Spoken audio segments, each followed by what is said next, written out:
Boa noite a todos, tá? É um prazer estar com vocês. Tomara que essa uma hora seja bem leve, bem tranquila e que a gente possa falar bastante sobre algumas questões, deixar mais sementinhas com vocês sobre a questão de liderança de projetos. Bom, falar um pouquinho de mim. Eu sou estatística, sou formada pela UERJ e com MBA em Gestão e Finanças pela FAP São Paulo. Eu trabalho há bastante tempo na área de óleo e gás, atendi muitos anos a Petrobras e estou já há uns quase 8 anos atendendo pela Dinsmore, a Supergasbras. Então, assim, eu tenho bastante experiência nesse setor de óleo e gás e já trabalhei muito com vários times de projetos, né? Durante algum tempo, até antes da pandemia, eu cheguei a dar aula tanto na UERJ quanto na UF, nos MBAs de gerenciamento de projetos e com duas disciplinas que vocês vão achar engraçado: comunicação e riscos. Riscos seria natural para uma pessoa que se formou em estatística, né? Acostumada com números, matemática, lógica. E a comunicação, da onde que ela surgiu? A comunicação ela surgiu muito, gente, por conta do gerenciamento de projetos, né? A gente que vem, às vezes, da formação matemática, né, de engenharia, de estatística, de física, tudo, você acha muito simples que as pessoas vão sempre pensar por lógica, né? E que um mais um é dois e está tudo muito bem. E aí, quando você começa a gerenciar times, lidar com pessoas, você começa a verificar que tem todo um lado humano, né? Que a gente chama hoje em dia, né, dos soft skills, que a gente precisa se desenvolver. E daí surgiu a minha paixão pela área de comunicação e depois negociação e outros pontos que eu fui, me especializando, tá? Lá.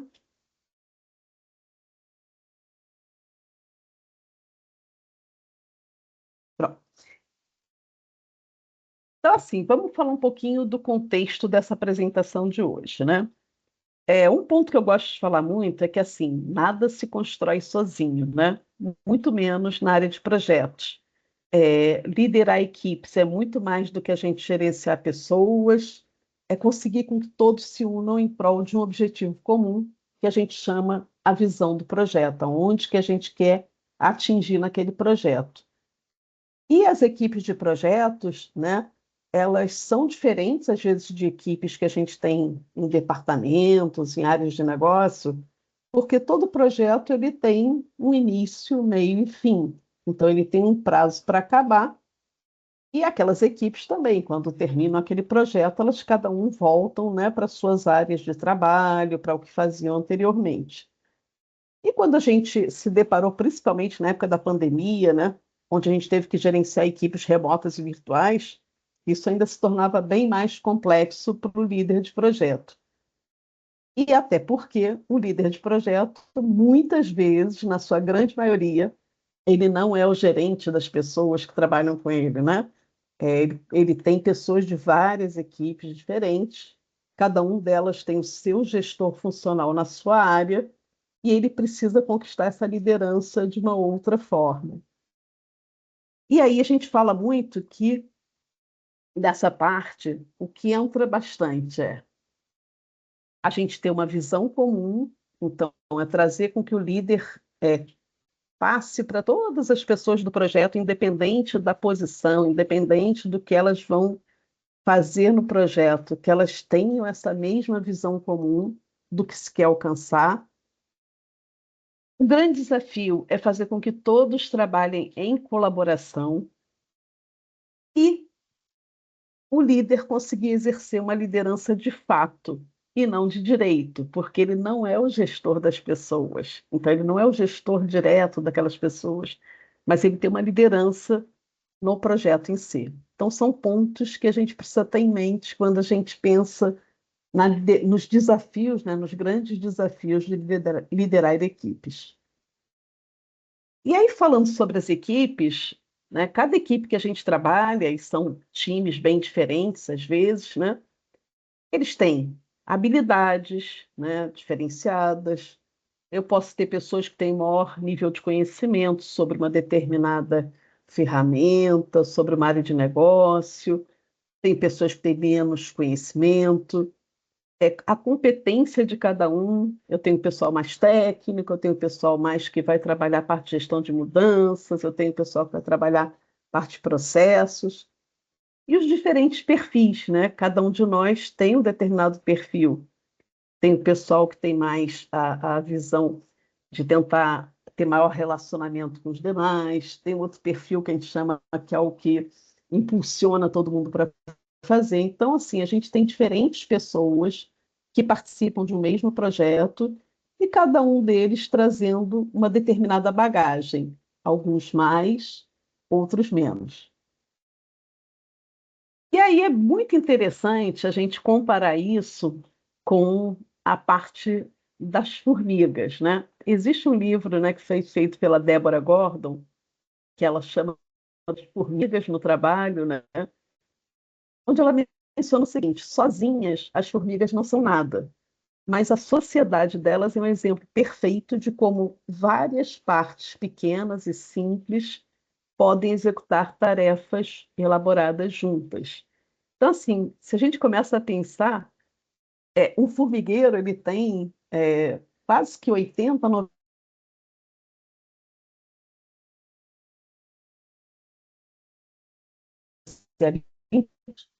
empresas vão usar.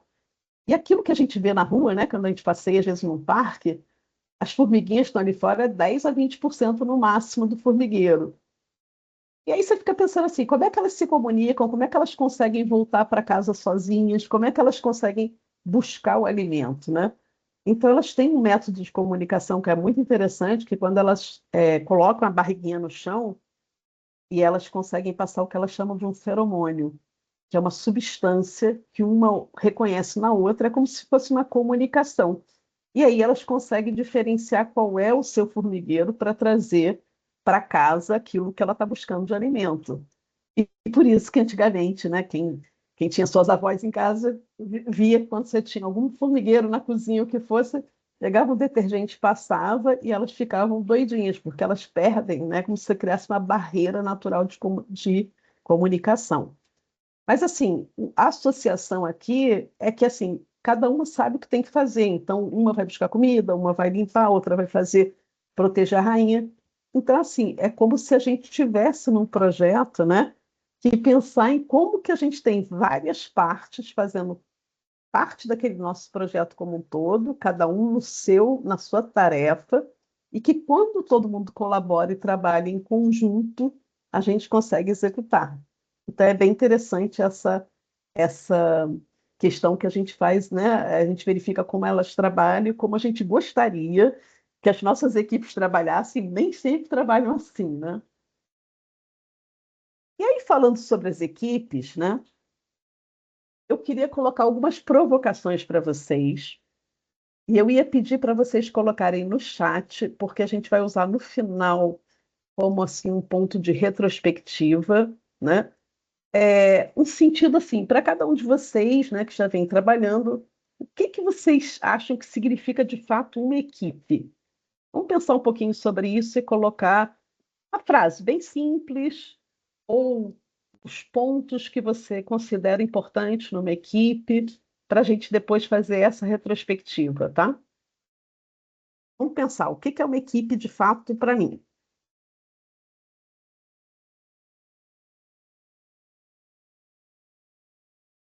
E aí, complementando, o que que você acha que uma equipe precisa ter? Então, o que que eu considero uma equipe e o que que eu acho o seguinte, essa equipe precisa ter exatamente o quê? O que que eu sinto falta nela? Ou o que que eu acho quando eu preciso montar uma equipe que é necessário que ela tenha? Aí joguem no chat algumas questões, a gente vai usar na retrospectiva no final isso. E eu vou jogar um ponto. Vocês acham que formar equipes é algo inovador para o ser humano? Essa eu vou responder para vocês, tá? Não. Isso é muito, muito antigo, tá? Se a gente for voltar lá, o homem lá atrás, na época da caça como um todo, a gente já forma equipe há muito tempo, tá? Então, assim, quando tinha aqueles grupos que saíam para caçar, os caçadores, Isso já está no DNA do ser humano, formar equipes para se defender, para caçar, para buscar alimento. Isso já está há muito tempo, né? As pessoas sentem necessidade de fazer parte de uma comunidade. Então, isso já é parte do DNA do ser humano. Mas às vezes é difícil, né? E essa eu vou deixar vocês pensarem. Todas as equipes são iguais? De repente, para quem já trabalhou com equipes de projetos, lembra um pouquinho das suas equipes que você já teve no passado. O que que diferenciou uma equipe da outra? Aí você pode dizer assim, uma de repente conhecia mais, a outra era o pessoal que não conhecia tanto a empresa.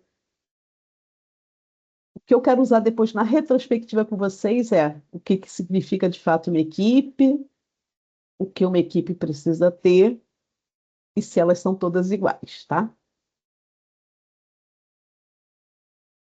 Podem ir pensando, vão jogando, e eu vou passando aqui uns pontos para a gente conversar. Assim, quando a gente fala, para a gente chegar a falar de equipe, eu vou trazer dois outros conceitos, tá? Para a gente falar um pouquinho. A gente tem um conceito que a gente chama agregado, e um agregado, ele inclui várias pessoas, tá? E a gente tem um outro conceito que a gente chama de grupo. Um grupo, ele é composto por várias pessoas que compartilham certas características comuns e interagem uns com os outros. Então, aqui eu trouxe uma figura, por exemplo, um show, né? Vamos dizer que a gente tem uma banda que todos nós aqui gostamos dessa banda. E aí a gente liga um para o outro e diz assim: olha, vai ter um show agora em novembro da banda tal. Que tal a gente ir para a gente assistir, já que a gente gosta desse tipo de música, gosta desse tipo de banda, e a gente quer interagir juntos. Um outro exemplo que eu trouxe aqui, esse foi um exemplo bem interessante, que por acaso eu vivi na realidade, né? Essa daqui é uma cervejaria em Bruges chamada Halfman, na Bélgica. O que que acontecia? Essa cervejaria ela ficava no centro histórico de Bruges, né, que é uma cidade medieval, e ela cresceu muito o volume de cerveja que ela vendia, tanto dentro da Bélgica como para outros países da Europa. E ela precisou expandir uma área onde ela ia fazer a parte de engarrafamento, né, da cerveja. Aí você imagina, ela fica no centro de Bruges, no meio daquela área toda histórica, e ela chegavam vários caminhões, né, que tinham que buscar a cerveja que era produzida ali, né, nos tonéis, para poder levar para uma área fora da cidade, para poder fazer o engarrafamento. Isso gerava uma completa confusão. Prefeitura, turistas, estragava o centro histórico. E aí, qual foi a saída deles? Foi bem interessante. Eles têm até um slogan que eles dizem que eles são uma cervejaria medieval com tecnologia moderna, né? Eles são uma das primeiras cervejarias do mundo que criou um cervejoduto. É um duto de 3 quilômetros de cerveja que sai dessa área medieval e leva para a área mais externa da cidade, onde fica a engarrafadora. E o que foi interessante nisso do grupo? Eles tinham uma parte da verba, a prefeitura ia ajudar com a outra parte, mas eles precisavam de mais fundos para conseguir fazer essa obra. E aí eles fizeram um crowdfunding. E aí esse crowdfunding foi destinado a pessoas que queriam contribuir com diferentes cotas, mas dependendo do valor da cota, eles tinham tantas garrafas de cerveja por mês durante tantos anos. Então, era um grupo, né, de pessoas que gostavam de cerveja, queriam fazer com que a cervejaria funcionasse bem, continuasse, né, fabricando bem e também não estragasse o centro histórico da cidade. Gente, o que que acontece num grupo? Um grupo pode ser uma comunidade de práticas, né? Por exemplo, eu participo de uma comunidade dentro do Instituto Brasileiro de Petróleo, que a gente está estudando sobre a reforma tributária agora, é um dos projetos que eu estou. Mas o que que acontece aqui, né, nesse daqui do show? Por exemplo, se no dia você ficou doente, você não foi no show, você já comprou seu ingresso, não acontece nada demais, né? O show vai continuar, as pessoas que vão assistir, no máximo você vai ficar chateado que você não participou. Agora, quando a gente fala de uma equipe, e aí a grande diferença Ela é um grupo de pessoas que se junta para alcançar um objetivo em comum, né?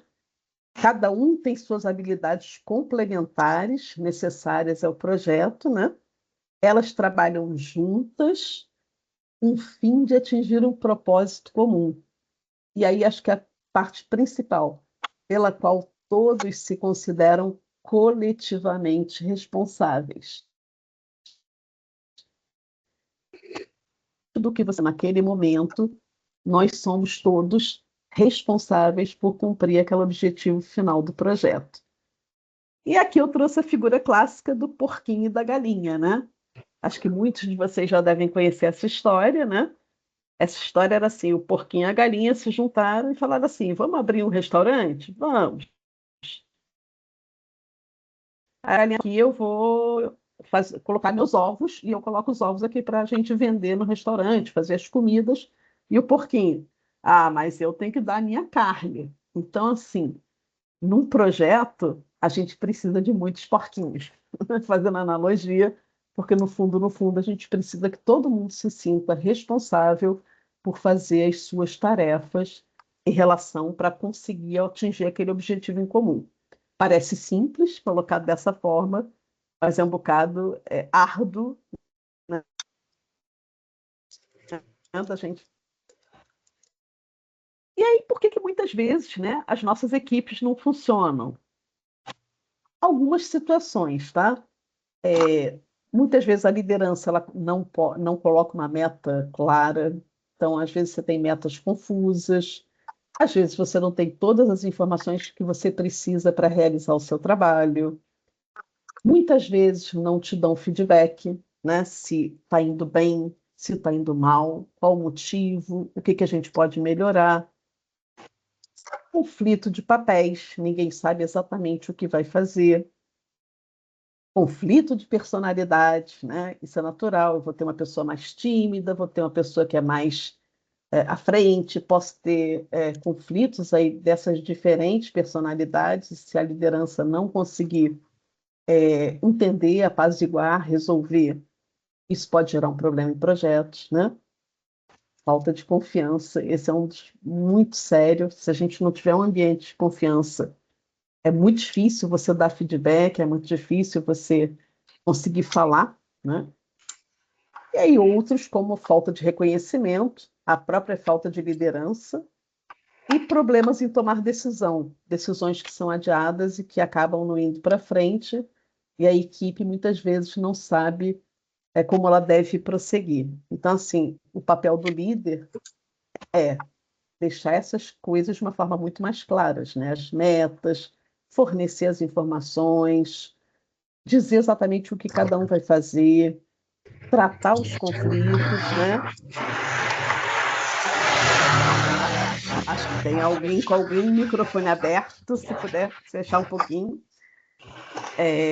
Então, assim, são pontos que a gente precisa, como líder, estar atento para a gente não deixar que isso acabe, atrapalhando, né, a equipe em avançar no projeto. E aí, para que um grupo, né, a gente viu que era um grupo ali, que ia no show, que construiu, ajudou a construir o cervejoduto, né, para que a gente possa mudar esse grupo para uma equipe, a gente precisa de alguns pontos. A gente precisa de um ambiente de confiança, a gente precisa ter empatia com as pessoas, a gente precisa ter uma comunicação clara, interagir, respeito com a equipe, respeito com as pessoas e um ambiente de segurança. Então, são pontos bastante importantes para que a gente consiga formar e dar confiança às nossas equipes. E aí a gente vê o seguinte: como é que a gente é, né? Como é que nós somos e agimos como pessoas. A ideia aqui não é a gente passar por cada um dos modelos, mas sim a gente falar que existem modelos no mercado, né, que são usados por muitas empresas, por muitas consultorias, para poder justamente entender assim como cada um de nós tem a sua preferência, né, por agir. A gente tem pessoas que são mais introvertidas, outras mais extrovertidas. Tem gente que decide melhor com lógica, pensamento, outro vai pela intuição, sentimento. Então, assim, dois modelos que são bastante usados, né, no mercado é o DISC, o MBTI também é bastante usado, principalmente por empresas de consultoria. E aí, para facilitar, eu trouxe uma visão simples aqui, tá? Que a ideia é assim, a gente poder saber que a gente pode dispor desses modelos para a gente poder entender melhor como é que é o meu time, como é que é a minha equipe, saber como cada um age ou prefere, tem as suas preferências. E aí eu trouxe um mapa de comportamentos, né, que é muito interessante, que é de uma dupla, o Merrill e o Haid, que eles chamam de estilos sociais, né, social styles, onde ele divide assim em quatro grandes perfis, né, que a gente pode se sentir mais próximo. O primeiro perfil que ele fala que é o analítico, um perfil analítico, é um perfil que gosta de trabalhar com fatos e dados, gosta de promover bastante qualidade e ele está muito orientado ao pensamento. Eu tenho perfis mais impulsionadores, né? Então ele está mais preocupado com a ação, a orientação dele à ação, e ele precisa que as tarefas sejam realizadas, os resultados obtidos. Eu tenho um outro grupo que está mais para o perfil afável, que é um perfil de relacionamento. Então, no afável, ele quer fazer com que as pessoas cooperem, ele quer fazer com que todos possam participar. Então, é um perfil mais voltado para que as pessoas tenham um ambiente onde elas possam expor suas ideias, né? E eu tenho os entusiastas, né? Os entusiastas, a orientação é muito mais pela intuição, então eles gostam de pensar fora da caixa, fazer alianças, gerar entusiasmo para os resultados. Se a gente for pensar assim, que tipo de perfil a gente gostaria que a gente tivesse nas equipes de projetos?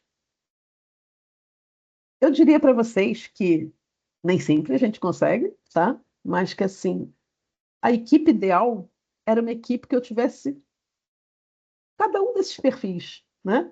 Por quê? Porque eu poderia usar o melhor de cada um desses, né? Imagina assim, se eu só tenho os impulsionadores, que são geralmente a que a gente brinca que são os tratores, eles funcionam super bem, porque eu tenho que fazer as coisas acontecerem. Só que se você tiver uma equipe que o tempo todo trabalha uma liderança ou com os grandes principais pessoas da equipe que sejam desse tipo, a equipe se cansa ao longo do tempo, né? Então, assim, o importante é a gente reconhecer esses diferentes perfis na equipe e tentar usar o que é melhor de cada um, tá? E, ao mesmo tempo, também saber como é que a gente se comunica melhor com esses diferentes perfis. Então, se eu estiver falando, por exemplo, de uma pessoa analítica, ela gosta de analisar fatos e dados. Não adianta você pressionar na hora para ela tomar uma decisão, porque ela vai querer fazer essa análise. Então, assim, você não vai dar todo o tempo do mundo, mas se você precisa que ela te dê uma análise boa, o ideal é que você mande isso um dia antes, algumas horas antes, para que ela possa analisar os fatos e dar posição. Se eu tenho entusiasta, eu vou querer pedir opinião, ideia, eu vou falar da parte mais ampla, né, da questão que eu quero resolver. Eu não vou dar muitos detalhes técnicos, eu vou querer dar uma visão mais geral. Se eu tenho impulsionador, ele pensa na eficiência. Você tem que listar o que você precisa, quais são os argumentos, seja claro, não perca muito tempo, senão ele vai ficar nervoso com você. Ele quer saber o que ele precisa fazer para atingir e resolver. E com um afável, ouça a história, os motivos, pergunte como é que ele quebraria aquela resistência. Gente, uma vez numa implantação muito grande de um projeto que a gente tinha muitas resistências, e eu tinha na minha equipe um perfil que era esse afável, nossa, ele foi uma pessoa super útil porque ele conseguia conversar com os usuários das áreas e ele tinha uma forma de conseguir entender qual era a razão real da resistência. E uma vez que a gente tinha as informações corretas, a gente pôde tratar de uma forma melhor. Então, por isso que eu digo assim, se você conseguir identificar e souber utilizar o melhor de cada perfil, a gente consegue um time excepcional, tá? E aqui, para quebrar um pouquinho o gelo, né, eu brinquei que numa comemoração de final de projeto, né, você chama o entusiasta para criar uma festa diferente, o afável para garantir que vão todos os participantes, né? O analítico para verificar se não está faltando nada, tudo que a gente precisa para a festa está aí, e o impulsionador para que a festa realmente aconteça. É uma brincadeira aqui, mas é um pouquinho do que cada um sabe fazer melhor, tá? Então, assim, o importante aqui é se você vai usar o modelo DISC, se você vai usar qual o modelo que você for usar, que você tenha disponível, é importante a gente reconhecer como essas pessoas, né, elas trabalham para que a gente tente usar como líder o melhor de cada um. E aí a gente colocou, né, uma das perguntinhas que eu coloquei lá atrás para vocês pensarem, é como é que as equipes se formam na prática, né? Se todas as equipes elas são iguais, elas estão no mesmo nível, né? Na verdade, aqui a gente tem esse modelo que é a escala de Tuckman, né? Onde a gente tem as diferentes fases em que uma equipe ela acaba passando, né? Então, se a gente fosse pensar até como se fosse um jogo, a gente estivesse formando um time, né? Um time de vôlei, por exemplo, a gente vai ter uma etapa inicial que a gente vai chamar que é a formação. Nessa etapa, as pessoas estão se conhecendo, lógico, se elas não trabalharam antes, né? Se elas já trabalharam antes, elas já se conhecem, mas elas vão estar se conhecendo. O líder aqui tem um papel grande de explicar a visão, de explicar o papel de cada um, como que vão se dar as atividades como um todo. Mas aqui o pessoal ainda está muito animado, porque a coisa está começando, as pessoas estão se conhecendo e vão começar o projeto. A segunda etapa que a gente normalmente passa pelas equipes, algumas de uma forma mais rápida, outras demoram um pouquinho mais, é o que a gente chama da etapa de turbulência ou conflito. Aqui, cada um começa a mostrar a sua personalidade, a sua forma de pensar, e muitas vezes isso gera alguns conflitos. Lembrando, gente, que conflito nem sempre é negativo, muito pelo contrário, mas precisa de ter uma liderança que atue para poder entender, né, os pró-partes e a gente consiga trazer para um consenso. Então, essa etapa, ela precisa muito que o líder faça mediação, que o líder faça, ouça as partes, né, e que ele comece a diminuir esse desgaste que às vezes acontece entre alguns membros das equipes, tá? Até que a equipe chega a uma fase que a gente chama de normatização, aquiescência. Então, aqui as pessoas já se conhecem, já sabem como são, estão num ambiente mais seguro, estão num ambiente onde elas se sentem mais à vontade para falar, conversar, expor o que elas precisam, e aí elas começam já uma fase muito melhor de fazer suas atividades, de poder apoiar os outros. É uma etapa que existe muito colaboração. Até o momento que a gente chega no sonho, né? É o Dream Team, que é o alto desempenho. Então, aqui as equipes elas já trabalham praticamente sozinhas, já conseguiram se regularizar como um todo, e o papel do líder é muito mais verificar se a gente está indo no caminho certo, se precisa de algum ajuste, mas eu diria que aqui elas já estão praticamente autogerenciáveis, autossuficientes. E chega um ponto em que a equipe se dissolve porque o projeto termina. E aqui é aquele velho caso, né? Quando a gente tem projetos que a gente gostou, que participou muito, que foi muito legal, a gente brinca que a etapa de solução ela tem dois momentos, né? Ela tem o momento da felicidade, se fosse, né, um time, beleza, ganhamos o campeonato, ganhamos o jogo, estamos com a taça na mão.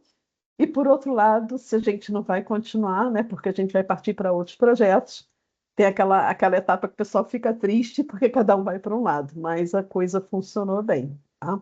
Então, assim, o importante aqui é a gente entender para as nossas diferentes equipes que a gente tem, em que etapa ela está e qual é o papel do líder em cada uma dessas etapas para fazer com que justamente a gente consiga subir para essa questão de desempenhar super bem, e aí as pessoas terem autonomia mesmo, autonomia para poder fazer suas tarefas, né? Não precisarem ficar direto. Werther, você levantou a mãozinha. Sim. Galera, qual o tempo médio, assim, não sei se tem esse estudo, Uhum. para sair da formação até alto desempenho? Eu não tenho assim de mão aqui agora esse dado, né, concreto para falar assim em termos tal, mas o que a gente vê é o seguinte, Werther, a formação é uma etapa relativamente rápida, tá? Normalmente assim é muito mais para as pessoas se conhecerem, conhecer a meta do projeto, o que cada um tem que fazer, quando tem que fazer, conhecer o cronograma, enfim. Hum. Há equipes, isso eu já passei por vários, tá? Em que a turbulência passa rapidamente. Há equipes em que a turbulência demora mais. Então, aqui a gente pode ter algum períodozinho, ou até mesmo alguma questão de desgaste. Então, aqui vai muito do líder conseguir trabalhar esses conflitos. Se o líder tem uma boa empatia com as pessoas, se ele consegue ouvir e até consegue fazer com que todos ouçam as partes e ponderar e chegar a um consenso, isso passa rápido. E aí eles vão para a normatização. A normatização você já tem um bom trabalho sendo desenvolvido pela equipe, tá? Chegar ao desempenho depende também muito se as pessoas têm uma experiência maior ou não, tá? O alto desempenho. Hum. Normatização, você chega num bom período e aqui você já tem frutos muito bons no projeto, você já está fazendo bem, mas assim, a grande diferença é que aqui você ainda precisa muito do líder estar próximo, sabe? Para ele direcionar coisas, para ele poder ajudar. O alto desempenho aqui, praticamente a liderança fica como um observador. Até é bom que ele não interfira demais, porque senão as pessoas vão reagir. Porque elas já estão empoderadas, vamos dizer assim, do que elas têm que fazer, elas já colaboram entre elas. Então, assim, só que aqui eu preciso que as pessoas tenham um pouquinho mais de, talvez, maturidade, experiência, sabe? Mas, assim, eu estando aqui nesse nível ou nesse, eu já estou muito bem no projeto. Eu não posso perder muito tempo nesse nível aqui. Não sei se te respondi assim, não tenho os dados todos certinhos de tempos e movimentos, mas a experiência prática é nesse sentido, tá? Ok, obrigado. Oval, Oi, Márcia, tudo bem? tudo bom? Eu botei um comentário aqui, né, de brincadeira, dizendo que turbulência é da iniciação até o encerramento. A gente só vai normatizar quando a gente está desmobilizando o time. Eu tenho percebido que isso não, às vezes não está seguindo essa sequência Uhum. e, Pode ir e e, voltar, tá, Marcinha? e, Assim, por é, exemplo, se você troca pessoas também, né? Eu Uhum. percebo que você forma a equipe se mantém organizada e a gente vai ter esse momento de turbulência em momentos distintos, às Uhum. vezes mais para o final do projeto, então eu não percebo essa sequência, sabe? Uhum. Mas enfim, Quando ela acontece aqui nesse início, é por conta mesmo de personalidades, tá? As pessoas conheceram aqui, aí vamos dizer que eu quero seguir pelo caminho A, você quer ir pelo B. E aí a gente não abre muita sim, mão. Então aqui a gente precisa dizer assim, por que que eu quero ir pelo A? Por que você quer ir pelo B? E aqui é a grande questão que a liderança tem que influenciar e verificar quem tem razão. Ou não é o caminho A nem o B, é o AB que vai funcionar, entendeu? Agora, da normatização, eu posso voltar alguns períodos para cá, sim, se eu tiver alguma situação bem diferente no projeto, ou se eu tiver troca de pessoas, tá? Porque também, assim, pode ter saído gente da equipe, entrado gente na equipe, então eu posso ter voltado para cá para verificar, tá? Mas, assim, conheceram, mas elas estão querendo, vamos dizer assim, marcar seu território. E aí a liderança tem que saber muito bem para não deixar uma pessoa de lado ou não deixar que um tome muita conta do restante e possa caminhar por um caminho diferente. Então, aqui você precisa muito da liderança tá verificando isso, tá? sim, E aí, gente, como eu falei que aqui a gente está dando várias pinceladas, várias sementinhas para todo mundo em relação à liderança. Um outro estudo que é muito interessante o artigo, né, que o Patrick Lencioni liberou em 2014, que ele chama de A Cura da Disfunção da Equipe. E aí é legal a gente ler essa pirâmide pelos dois lados. Eu vou começar a ler pelo positivo, tá? Se eu tenho na minha empresa um ambiente de confiança, um ambiente seguro, eu consigo que as pessoas exponham as suas ideias, ainda que gerando um certo conflito. E aí eu posso trabalhar nesse conflito para verificar os prós e contras e a gente chegar a um consenso. No momento que eu tenho um consenso, eu consigo gerar um comprometimento das pessoas, da equipe, que se comprometem a fazer o que elas se prometeram, assumem as responsabilidades e a gente consegue entregar resultados, tá? Então, isso aqui é o mundo feliz, vamos dizer assim. Mas o que que acontece, e aí sempre pela base, tá? O que que acontece se eu tenho na minha organização, naquele minha equipe, um ambiente que a gente não gerou segurança e confiança? Se eu tenho a falta de confiança, em geral, as pessoas passam a ter medo de entrar em conflitos, elas não querem se expor nos conflitos, por elas não conseguirem colocar as suas opiniões, as suas informações que elas acham que seriam mais corretas, elas simplesmente passam a não ter o mesmo nível de comprometimento, então existe uma falta ou um menor nível de comprometimento. Por não ter esse comprometimento, não assumem responsabilidades e aí não tem toda aquela interrelação com os resultados. Então, notem como é interessante, como a gente lê de forma diferente. Então, é super importante do papel do líder manter a equipe focada, dando feedback constante, sendo muito claro nas comunicações e formando essa base da pirâmide. Se a gente não tiver um ambiente de segurança e confiança, todo o restante das camadas acima pode ser comprometido. Então, vale a pena a gente lerem esse artigo, é muito interessante e é muito legal como a gente pode tentar ver como que as coisas mudam à medida que eu começo a gerar esse ambiente. E aí, eu trouxe mais uma pitadinha aqui, né? É, desde a pandemia, né, a gente começou a trabalhar muito com equipes virtuais. A gente já tem várias empresas, sim, que já voltaram a 2, 3 dias de presencial, algumas até já estão presenciais direto, outras estão parcialmente. Mas, assim, o virtual completo é muito difícil até hoje, né? Mas desde que isso começou, a gente teve um grande desafio, né? Como é que a gente trabalha se já é um pouquinho complicado, às vezes, trabalhar com as equipes no face a face, né, no dia a dia, com equipes virtuais. Então, existe uma organização muito interessante que é a Culture Wizard. Eles fazem a cada 2 anos um levantamento de várias questões, tá? Eles devem estar liberando agora o de 24, esse que eu peguei é o de 22. E aí eles colocam assim, quais foram os maiores impactos no trabalho, né, dos times por estar num ambiente que eles chamam híbrido ou virtual. E aí a gente começa a ver várias coisas interessantes aqui, olha. Por eu não ter mais aquele cafezinho, né, aquela troca daquela informação mais casual, mas que no casual você vai trocando algumas informações, você no mundo virtual você fica mais restrito. Então, é um problema você perder esse contato do dia a dia. Era o que a gente chamava mesmo, vou tomar uma água, tomar um cafezinho, passar na mesa do outro, né?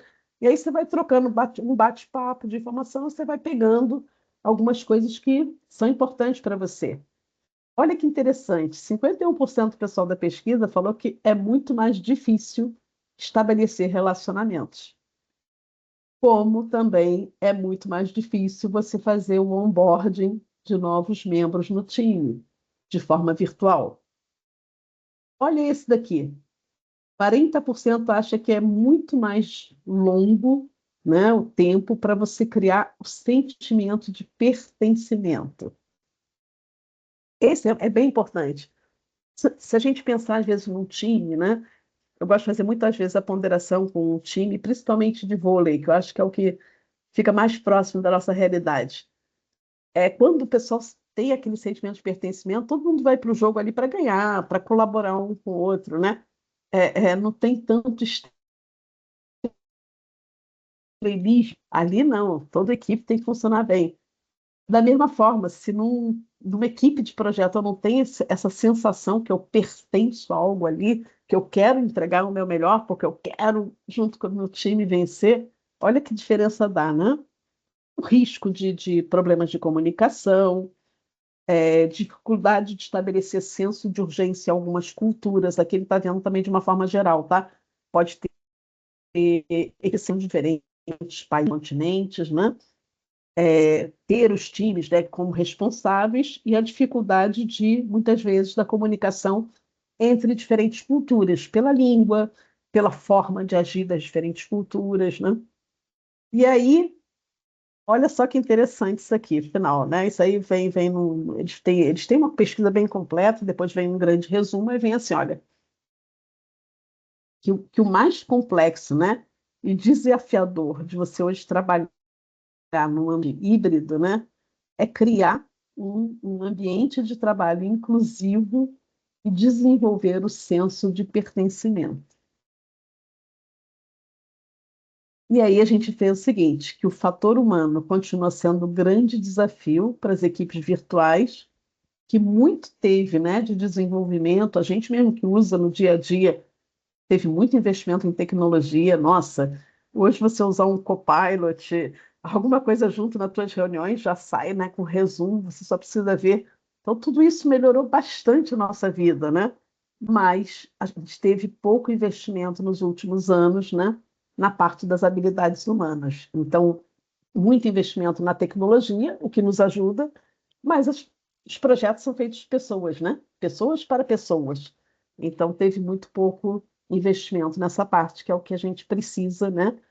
Trabalhar. E aqui a minha ideia não é passar um por um, tá? Mas eu vou deixar várias dicas aqui de como liderar e trabalhar com equipes virtuais, né? Criar regras de convivência. Caso nem todos se conheçam, é legal numa primeira reunião apresentar, e tem algumas formas legais de você fazer isso, por exemplo, tem técnica de mosaico, trabalhar na criação desse ambiente de confiança, manda a agenda com antecedência. Se tiver algo mais complexo, divulgue antes para que as pessoas possam ler, entender, opinar. Não esqueçam que às vezes você tiver, inclusive com uma equipe virtual que é de outro país, né, como a gente às vezes tem, eles precisam entender a língua deles, né, poder é, colocar suas opiniões, verificar o horário de reuniões, né? Então, quando a gente trabalha com o pessoal de outro país, fazer rodízio, né? Para que ninguém se sinta prejudicado. Tem um dia que você vai acordar mais cedo, tem outro dia que o outro vai acordar mais cedo, e aí a gente vai conseguindo gerar uma empatia melhor, né? Dar oportunidade de todo mundo falar seus pontos de vista, não deixar uma única pessoa tomar conta da reunião. E lembrar, ó, no ambiente virtual tem muito mais espaço para a gente se distrair. Então, não é interessante você fazer reunião muito longa, e seja claro nas tarefas, prazos e responsabilidades. São algumas dicas para a gente conseguir trabalhar melhor com nossos times virtuais. E aqui é um grande desafio para as nossas equipes também. Vocês já devem ter ouvido falar do Shurari, é uma técnica em artes marciais, tá? Que prega, né, o método? O método prega o seguinte, que no início você tem que aprender as regras. Então, vamos voltar todo mundo aqui. Quando cada um de nós aprendeu a andar de bicicleta, quando cada um aprendeu a dirigir, né? Você não tinha que se preocupar com várias coisas, né? Dirigir, aí olha o espelho de trás, olha o espelho do lado, olha a marcha, olha, né? Quem não estava com carro automático, olha isso, aquilo, passa. Então, assim, no início, você tem que aprender as regras, você não sabe o que fazer, você precisa que alguém te passe exatamente o que tem que ser feito, e você fica muito concentrado naquilo para poder conseguir fazer a execução. É a ideia do garotinho aqui, né?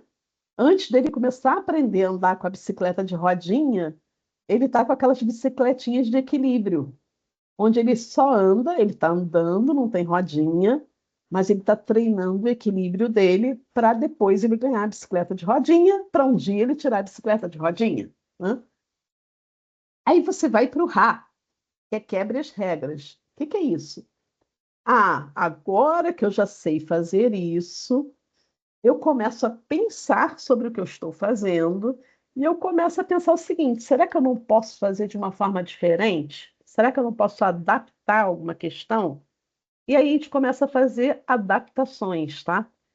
O quebrar regras aqui é nesse sentido de provocação, de pensar um pouco a mais, já que agora eu já sei como fazer, já sei como andar de bicicleta, por exemplo, e aí eu quero ver o que eu consigo fazer a mais. Vou ilustrar com um caso que eu usava muito assim. Eu participei de uma comunidade de práticas na época na Petrobras, e a gente colocava as boas práticas. E aí a gente incentivava, né? A gente tinha pessoal de várias regionais com projetos diferentes. A gente incentivava que se alguém olhou aquela prática e adaptou, fez de uma forma diferente, que colocasse o contexto. Então ele falava assim: "Ah, sua prática foi legal. Eu usei parte dessa prática, mas eu adaptei para o meu contexto, que era esse", explicava o contexto. E aí, dali surgiu uma nova versão daquela boa prática. Então, ele quebrou aquela regra original, ele não seguiu igual, não era um procedimento, mas ele usou parte daquilo, co-criou e gerou uma nova. Então, ele está quebrando aqui as regras. Até o momento que a gente brinca que é o transcender as regras. É quando ele já conhece tanto que aquilo já está no sangue, ele já não pensa mais. É quando você já dirigiu tantas vezes na vida, lógico, você tem que olhar o trânsito, você tem que olhar as pessoas do lado, né? Mas você não fica mais pensando a marcha, o espelho, você já sabe aquilo já entrou no seu sangue. E aqui eu trouxe uma foto de um circo que é muito interessante, é o Cirque Eloise, onde eles fazem vários malabarismos com as bicicletas. Então, a brincadeira é essa. Algum dia esse rapaz começou assim e ele chegou e ele faz várias coisas diferentes, porque o andar de bicicleta para ele já ficou tão óbvio que ele consegue andar com a bicicleta de costas, no fio, enfim. Tá? Então, assim, qual é a mensagem aqui, né? Tirando a brincadeira, a mensagem aqui é você estimular as pessoas elas têm um período de aprendizado, se elas não conhecem aquilo que elas vão fazer, elas têm um período em que a gente, como líder, deve estimular eles pensarem e proporem e adaptarem certas coisas, né? Até o momento que a gente vai ter, talvez, né? Nem todos, a gente demora um tempo bem grande para chegar aqui, que a gente consiga transcender as regras, tá? E aqui, outro ponto importante também é a gente, não sei se eu vou conseguir passar para vocês, mas assim, talvez pela adiantada da hora eu não passe aqui, mas vou colocar o seguinte: se alguém depois pega e vê o vídeo, é muito interessante. Tem esse rapaz que é um belga, e ele vai em várias cidades do mundo e ele vai aprendendo quais são as formas, né, de dança, né? Então aqui ele está com os indianos verificando de várias comunidades e ele vai aprendendo e verificando como é que as pessoas dançam em si. Eu só não vou passar por conta do tempo aqui de vocês, mas vai ficar aqui para vocês verem. E aí a mensagem com isso é a gente pensar um pouquinho assim: o que que você sabe importa para mim, para o grupo? Então, essa é uma posição super importante quando a gente tem a empatia e consegue trazer todos da equipe a se sentirem reconhecidos, pertencidos como um todo. Ver como as coisas acontecem na prática. Então, assim, um líder ele precisa ir para o dia a dia, ele precisa ver como é que as coisas de fato acontecem para ele poder ter uma melhor percepção. Então, assim, estar no dia a dia, passar um dia com a equipe, ver o que que acontece de prática, quais são as dores, quais são os problemas, é importante para ele poder entender e pensar como é que ele pode ajudar melhor, como é que ele consegue tirar os impedimentos. Quando há confiança, as pessoas podem falar sem medo e compartilhar o que importa. A gente viu isso também naquela questão do Lencioni. E construir juntos as melhores soluções nascem de colaboração, gente. Hoje em dia é muito difícil a gente ter alguma questão feita sozinha, tá? Minha filha, ela é pesquisadora, toda vez que eu vejo os artigos, são 5, 6 pessoas, são 2, 3 universidades, um instituto de pesquisa. A gente hoje em dia tem as melhores soluções de qualquer área, né? Elas nascem das colaborações, elas conseguem ser muito mais rápidas. Essas frases eu peguei muito de uma fonte que eu gosto muito, é a professora Raquel Balseiro, que ela é especialista em gestão de conhecimento, e ela tem uma página, né, o MyKM Consultant, onde tem várias dicas interessantes. Então, Dali é que eu peguei até do vídeo do Ed e alguns pontos que eu trouxe aqui, que é criar conexões, aprender, colaborar e co-criar. E aí, finalizando aqui, né, a gente começa um projeto imaginando o quê? Caminho feliz, né? A gente está navegando, águas plácidas, vendo um pôr do sol, tudo maravilhoso e lindo. No dia a dia, a gente parece mais a que a gente está no rafting, né? A gente está se desviando das pedras, né? Todo mundo junto lá, passando pela travessia como um todo, porque a gente quer chegar e receber nossa premiação que a gente conseguiu entregar como um todo, né? Apesar de passar por todas as grandes dificuldades, tá? Então, acho que isso era um ponto que eu queria passar com vocês.